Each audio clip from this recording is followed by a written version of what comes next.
ঢেকি স্বর্গে গেলেও ধান ভাঙে।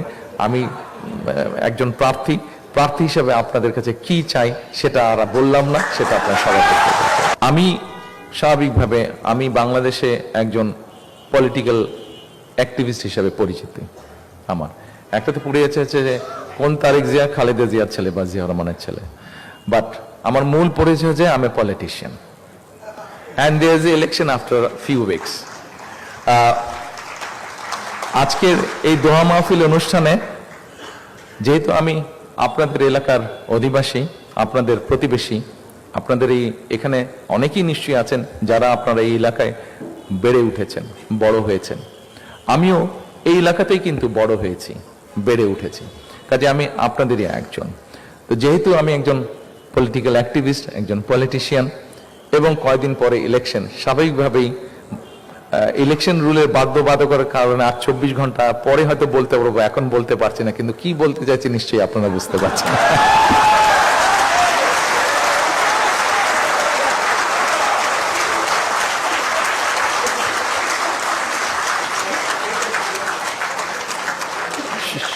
সম্মানিত উপস্থিতিবৃন্দ, আমি আপনাদের সকলের সহযোগিতা কামনা করছি।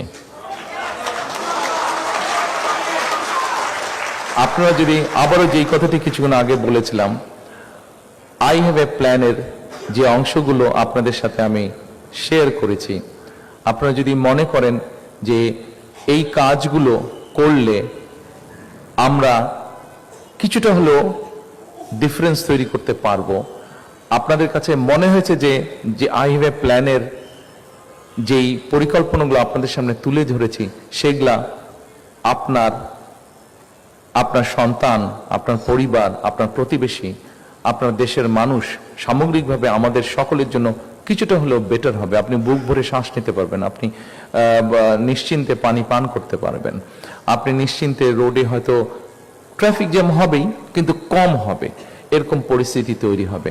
আপনি পত্রিকা খুললেই বেকার সমস্যার সমাধানের কমে আসছে এরকম কিছু নিউজ পড়তে পারবেন।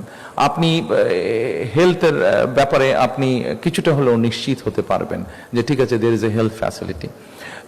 এই কাজগুলো যদি হেলথ ফ্যাসিলিটি যদিও আমি আলাপ করার সুযোগ পাইনি, কারণ টাইম অনেক গড়িয়ে যাচ্ছে, সবারই তো কাজ আছে, আপনাদেরকে এতক্ষণ আমি আটকে রাখতে চাচ্ছি না। তো এই কাজগুলো যদি মনে করেন যে করলে ভালো হবে, তাহলে আমি আপনাদের সহযোগিতা যাচ্ছি। এ কারণেই সহযোগিতা যাচ্ছি যে as because I have a plan, we have a plan, এবং যখন we have a plan, প্রতিদিন ঢাকা শহরে 7,000 টন ময়লা আবর্জনা তৈরি হচ্ছে, 7,000 টন। আমি জানি না আপনাদের কাছে সংখ্যাটা আগে জানা ছিল কিনা, 7,000 টন প্রতিদিন ময়লা তৈরি হচ্ছে, 7,000 টন।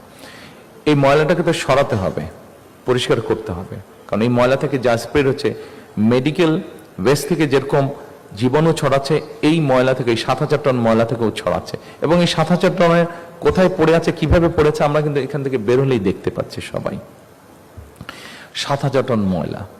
আমরা যেটা চিন্তা করেছি, এই 7,000 টন ময়লাটাকে আমরা এনার্জিতে রূপান্তর করব এবং রিসাইকেলে নিয়ে যাব। আমরা দেখেছি কিভাবে বিদ্যুৎ দেওয়ার নাম করে কিভাবে কুইক রেন্টাল হয়েছে, এবং কুইক রেন্টালের ইতিহাস কি, কে কিভাবে এখান থেকে কি করেছে, পাবলিক মানি কিভাবে স্পেন্ড হয়েছে, আমরা সেই বিতর্কে গেলাম না। আমরা যেটা পরিকল্পনা করছি যে ঢাকা শহর যেরকম ক্লিন করতে হবে, এখন এই ময়লাটাকে নিয়ে তো কোথাও ফেলতে হবে, আবার তো ওই জায়গাটা ময়লা হবে, অথবা একটা ব্যবস্থা করতে হবে।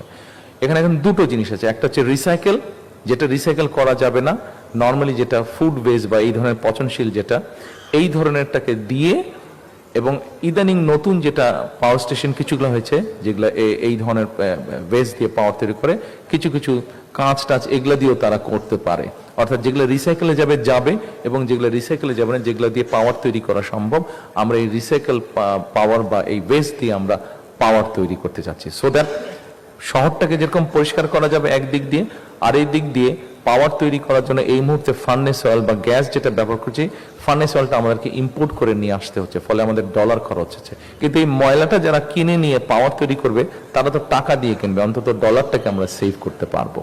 এইভাবে করে আমরা পাওয়ার জেনারেট করার চিন্তা ভাবনা করছি এবং আপনাদের কাছে